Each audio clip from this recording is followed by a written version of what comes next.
Assalomu alaykum, kanalimizga xush kelibsiz. Kanalimizda mehmon bo'lsiz. Do'stlar, mana o'yin haqida ko'rdilaring 3-1 yutkizdik. Fikringiz aka, bizda hamma maqtab chiqyapti, u bu shu bu deb, u maykamda g'itoring bu xunuk bo'lib turibdi mayli. Endi mayka.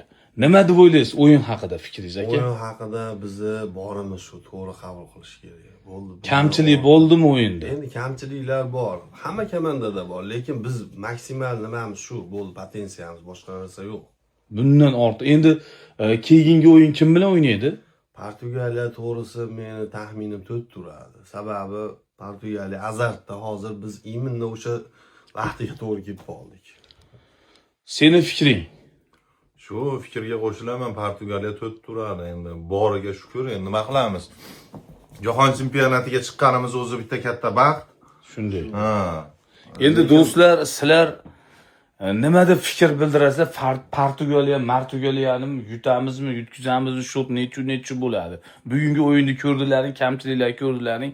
Dicha bizda mandirajlik bor, paslar ham to'g'ri kelmayapti. Poliyani his qila olmadi, короче. Bu bosim, endi bu bosim o'ta baland bo'ldi.